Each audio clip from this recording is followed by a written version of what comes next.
In 1992, a young intern for a landscaping company in Brandenburg approached his boss with a photograph. The intern had been working on the mind-numbing task of searching through aerial photographs for irrigation lines in wooded areas when he discovered a shocking image. In the midst of a densely wooded pine forest, there was a group of about 140 larch trees.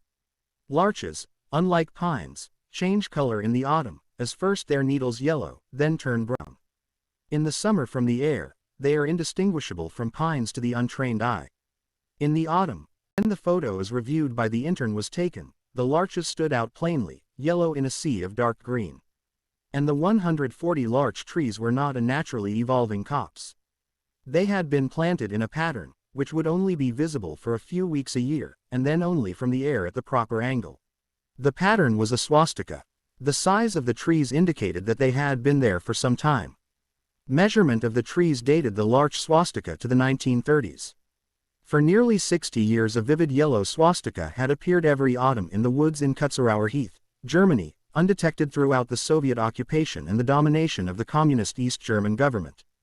The question was, why was it planted and by whom? As the news of the larch swastika spread, reports arose over similar plantings throughout Germany. A swastika of Douglas firs was reported growing in the midst of a deciduous forest near Wiesbaden, which when it shed its leaves in the fall found itself emblazoned with a green, albeit reversed, symbol of the Nazi Party. A complete forest near Kyrgyzstan was reported in the shape of a reversed swastika, supposed to have been planted by German prisoners of war, at least according to local legend.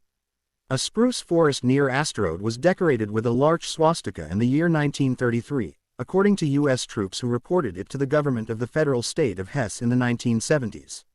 It should be remembered that the swastika symbol is banned in Germany today, as it was in West Germany then. When the swastikas in the woods originated can be scientifically estimated, and most that have been discovered were planted in the 1930s. How they were planted and by whom remain unanswered questions. Their appearances seemingly at random locations and the fact that they eluded detection for so long are both intriguing elements to a mystery which, like the larch swastika, remains concealed by the shadows unless one knows where and when to look.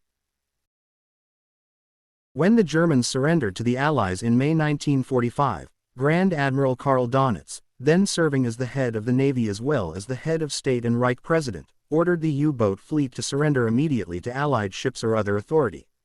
U-530 was then at sea. The boat had received a new commanding officer in January, a lieutenant named Otto Wermuth. For the next 2 months, the whereabouts of the U-530 were unknown to the Allies. On July 10, 1945, U-530 arrived at Mar del Plata in Argentina, and its commander surrendered his command to the Argentine Navy. Normally a voyage from European waters to the Argentine port would have taken less than 2 weeks, let alone 2 months. The delay in travel to Argentina, as well as why the port of Mar del Plata was selected as the point of surrender, was not explained. Nor was the fact that the U-boat was not carrying its deck gun, which had been jettisoned at sea, explained to the Argentine authorities. None of the crew of the German submarine was carrying any identification, highly unusual for a regime in which proper documentation had been demanded of all citizens at all times. Strangest of all, the submarine carried no ship's log, and there was no record of its activities or travels for the preceding 2 months. What documents remained aboard the U-boat were heavily censored.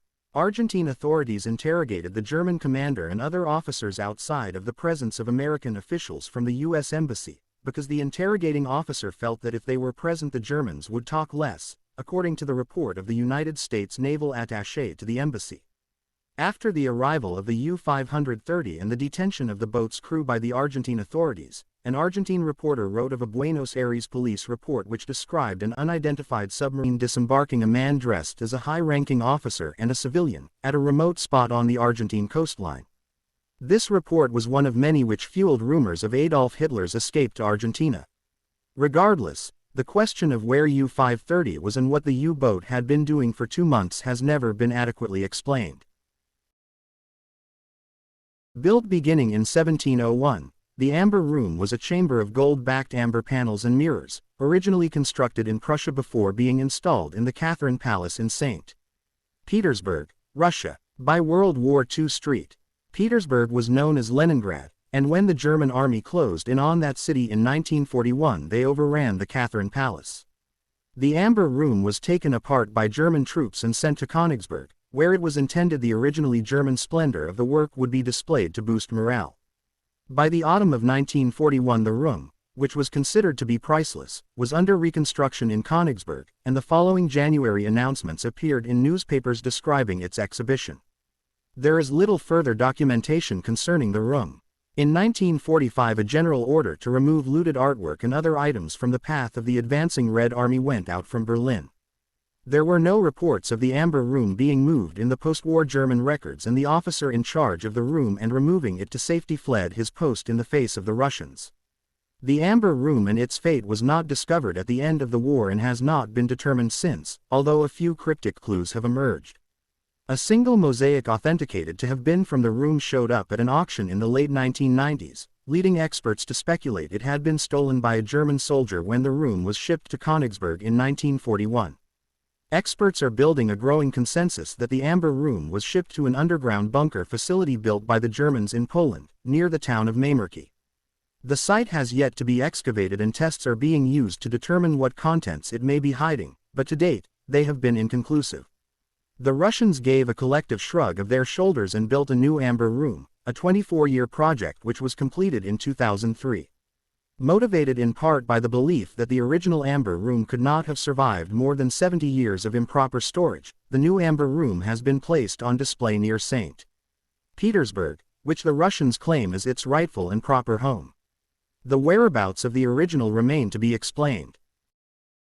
As the Russian artillery pounded Berlin in late April 1945, and the Western Allies closed the ring around Germany, there was little doubt among the Nazi leaders what their fate would be if they fell into Russian hands. Alternatives were surrendered to the Americans and British, escape to a neutral country and thence to South America, or suicide. For the head of the Gestapo, Heinrich Mueller, it mattered little if he was taken into custody by Americans or Russians, his status as a war criminal was a given. In the end, it didn't matter. He was never taken into custody, at least not as Heinrich Mueller. What happened to Mueller remains a mystery to this day, with many possible answers arising from speculation, but nearly all of them disproved by facts. What is known is that the last confirmed sighting of Mueller was in Hitler's bunker under Berlin on the evening of May 1, 1945, when he spoke to Hitler's former pilot of his intention not to be taken by the Russians. Early speculation over the fate of the Gestapo had centered round his recruitment by the Russians, but Mueller's own fear of the Russians would seem to deny that possibility. Later it was proposed that he had been recruited by the American OSS, later CIA, but that seems equally implausible to all but the most hardened conspiracy buffs. If he died in the final assault on Berlin, his body was never found. He was too well known to have escaped identification unless maimed beyond all recognition. The possibility that he escaped to South America is supported simply by the fact that so many other senior Nazi officials, and a good many less senior, did just that. Mueller would have had access to all means of escape at the disposal of the Nazis, and presumably a few unknown to any but the most senior. Many reports of bodies being found bearing papers identifying the corpse as Mueller turned up in the rubble of Berlin. Their sheer number support the theory of papers being planted on the dead to throw the hounds off the scent. It is likely that the disappearance of Heinrich Mueller will never be solved. As the head of the Gestapo, he had access to all of the deepest secrets of Nazi Germany, as well as its considerable resources. He may have died in Berlin, he may have worked for the Russians, or he may have whiled away the rest of his life in an Argentine German village. There were many charming such villages there from which to choose. During the German invasion of the Soviet Union, a detachment of German troops was sent to establish an outpost on Alexandra Island, about 600 nautical miles from the North Pole. By 1942 the small outpost was equipped and operational. It remained in operation until 1944 when the Germans abandoned the position in the island. For the 2 years that the post was operational, it was resupplied solely by Luftwaffe airdrops. The base was established, according to most histories, for the purpose of collecting and supplying weather data to the armies stretched along the long front from Leningrad to the Caucasus.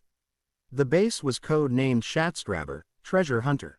Nearby islands were occupied with weather data collection stations operated by the Americans, English, and Russian allies, so the presence of a German station dedicated to the same function is not unusual. Nor is the operational code name. Military organizations often use seemingly exotic code names to identify the operations in which they are engaged. Part of the Nazi philosophy of Aryan supremacy was based on Norse mythology, built upon a period of time when the Nordic peoples dominated the earth. Some believed that the true purpose of Schatzgraber was not the collection of weather data but the gathering of artifacts which could be used to support this most basic of Nazi philosophies. This theory is supported by the fact that the Germans abandoned the base, evacuating it by U-boat, just as the weather data which it allegedly provided was becoming most critical as the Russians prepared for the westward push in 1944. Officially, the Germans abandoned the facility after a rash of food poisoning among the staff, caused by eating polar bear meat contaminated with roundworms. The base remained abandoned and unexamined for decades, with many questioning its existence, comparing it to a similar, mythical facility in the Antarctic. In 2016, Russian scientists and technicians began examining the remains of Schatzgraber, including a trove of more than 500 documents, superbly preserved by the cold, in an attempt to unravel the mystery of the true purpose of the Nazi presence in the Arctic during the Second World War. During the final months of the Second World War, goes the legend, German officials loaded stolen Polish and Russian art, currency, and bullion and loaded it on a train bound for Silesia. There the train was concealed in an underground complex built by forced labor provided by prisoners of war. According to some witnesses, the train also contained operational prototypes of weapons intended for use on the Eastern Front. The train was concealed by the retreating Germans and after the war remained under Soviet control. During the years since, efforts by Polish scientists and historians to locate the train and its contents have been in vain. The train is alleged to have been concealed in the Ural Mountains near the Polish city of Wałbrzych, which was then a German city. According to the story, over 300 tons of gold and weapons were concealed from the advancing Russians on the train. The Polish government has sponsored searches of the train by agreement to find it. The Poles had also conducted searches using the Polish army to no avail. In 2016, a search spearheaded by a German mining company claimed to have identified a train of sufficient length concealed underground in the vicinity where the gold train was supposed to have been hidden. After this information was leaked to the press, according to the miners, the leak was through the Polish government. The government formally denied the existence of the train. Later that summer, excavation and exploration teams from both Polish and German organizations, government-sponsored and private, explored the area in detail. Neither developed any proof of the existence of a buried train, and the Polish team determined the area in question to be a naturally occurring buried ice formation.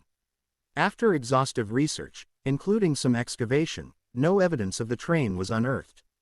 Despite anecdotal evidence from eyewitnesses, who witnessed the train being loaded and later concealed in Silesia, no physical evidence of the train's existence nor its treasure has ever been found.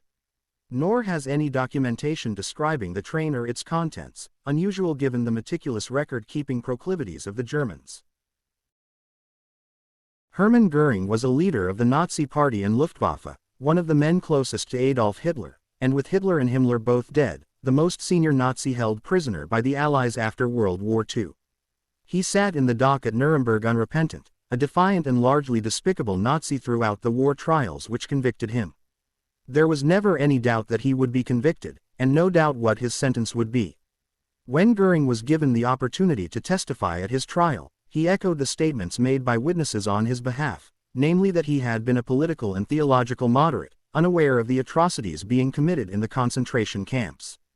Goering presented the argument that to disobey Hitler was tantamount to suicide, and in order to maintain his position and authority, which he used among other things to protect captured Allied airmen, he needed to appease the Führer. Convicted and sentenced to death, Goering requested to be shot by firing squad rather than hanged. Denied, he appeared to be resigned to his fate until he committed suicide by cyanide capsule on the eve of his execution, after months in the custody of the United States military police.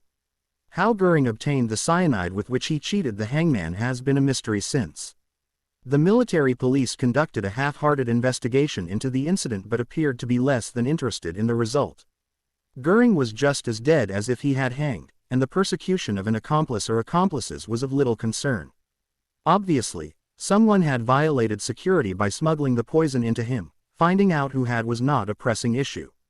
In 2005, a former U.S. military policeman who had guarded Goering claimed to have smuggled the poison into the prisoner in a fountain pen received from his girlfriend, who told him the pen contained medicine needed by Goering. He never saw the girl again. Several others came forward in the years following Goering's death with claims to have facilitated it. All have been questioned by historians and many disproved. Even if the fountain pen story were true, it raises the question of an organization actively defying the will of the occupation troops in 1946, not the answer to a mystery, but another mystery entirely. The German infrastructure of railroads, highways, air routes and canals was in total shambles by early 1945, making even legitimate travel problematic. Allied troops occupied major travel hubs, and security by frontline troops and military police scrutinized the documents of any Germans attempting to travel, either those fleeing from the war or those few still attempting to go about their legitimate business. Europe was clamped down as tight as a drum, yet hundreds of Nazi officials, escaping war criminals, SS officers, and more managed to escape the continent of Europe and find sanctuary in South America. Ratlines were established and operational even before the war came to an end, providing a pipeline for escaping Nazis to Argentina, where they were welcomed by Juan Perón, and to other safe havens.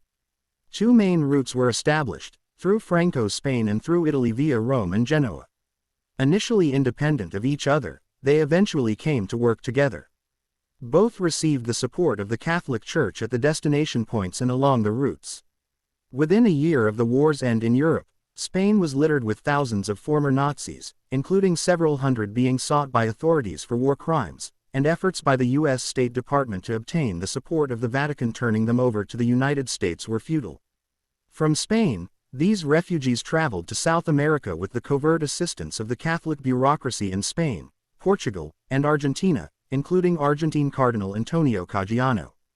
In Italy, the Vatican Secretariat of State established a liaison in the winter of 1944 to support the German interns in Italy, in the form of Bishop Alois Hudel, the rector of a seminary for Austrian and German priests in Rome. Through this liaison office, numerous Nazi war criminals received the credentials necessary to legally travel to South American countries, where they were welcomed as Catholic immigrants. Some of the war criminals who escaped via this route were Franz Stengel, the former commanding officer of the Treblinka death camp, Gustav Wagner, commandant of Sobibor, and the infamous Adolf Eichmann.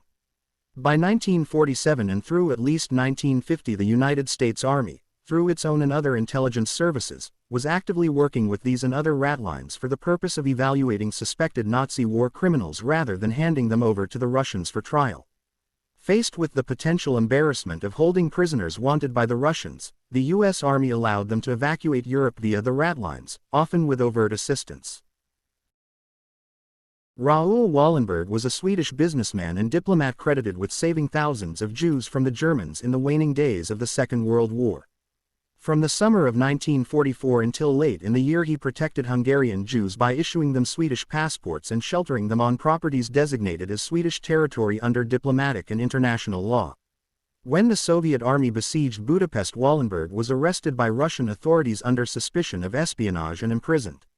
Over a decade later, it was reported that he had died while in Soviet custody, of natural causes. The Soviets reported his death to have occurred in July 1947, with the cause of death being heart failure. After his death was reported by the Soviets, several former prisoners and even guards reported having seen Wallenberg, at least one as late as the 1960s. Wallenberg was reported as being in Soviet custody in the infamous Lubyanka prison. Reasons for his being held by the Soviets have been largely speculation, ranging from his alleged connections with U.S. intelligence to his having been involved in espionage activities against the Hungarians. Wallenberg was reported as being murdered by the Gestapo in 1945, dead of natural causes in 1947, murdered by the Russians while in custody in 1947, alive on Wrangel Island in 1962, and alive in another Soviet prison in 1987. He was finally officially declared dead in 2016 by Swedish authorities. Wallenberg's relationship with U.S. intelligence, as well as his activities subverting the pro-Nazi Hungarian government during the Second World War, is still the subject of speculation, with the governments of several nations, including Russia, Ukraine, Germany, Hungary, the United States, and Sweden, all issuing conflicting statements regarding his actions. The story of Raoul Wallenberg, which includes his often visibly contentious relationship with representatives of Nazi Germany in Budapest, remains a mystery which becomes more entangled the more one attempts to unravel it. In 1992, a young intern for a landscaping company in Brandenburg approached his boss with a photograph. The intern had been working on the mind-numbing task of searching through aerial photographs for irrigation lines in wooded areas when he discovered a shocking image. In the midst of a densely wooded pine forest, there was a group of about 140 larch trees. Larches, unlike pines, change color in the autumn, as first their needles yellow, then turn brown. In the summer from the air, they are indistinguishable from pines to the untrained eye. In the autumn, when the photo as reviewed by the intern was taken, the larches stood out plainly, yellow in a sea of dark green. And the 140 larch trees were not a naturally evolving copse. They had been planted in a pattern, which would only be visible for a few weeks a year, and then only from the air at the proper angle. The pattern was a swastika. The size of the trees indicated that they had been there for some time. Measurement of the trees dated the larch swastika to the 1930s. For nearly 60 years a vivid yellow swastika had appeared every autumn in the woods in Kutzerauer Heath, Germany, undetected throughout the Soviet occupation and the domination of the communist East German government. The question was, why was it planted and by whom? As the news of the larch swastika spread, reports arose over similar plantings throughout Germany. A swastika of Douglas firs was reported growing in the midst of a deciduous forest near Wiesbaden, which when it shed its leaves in the fall found itself emblazoned with a green, albeit reversed, symbol of the Nazi Party. A complete forest near Kyrgyzstan was reported in the shape of a reversed swastika, supposed to have been planted by German prisoners of war, at least according to local legend. A spruce forest near Asterode was decorated with a large swastika in the year 1933, according to U.S. troops who reported it to the government of the federal state of Hesse in the 1970s. It should be remembered that the swastika symbol is banned in Germany today, as it was in West Germany then. When the swastikas in the woods originated can be scientifically estimated, and most that have been discovered were planted in the 1930s. How they were planted and by whom remain unanswered questions. Their appearances seemingly at random locations and the fact that they eluded detection for so long are both intriguing elements to a mystery which, like the larch swastika, remains concealed by the shadows unless one knows where and when to look.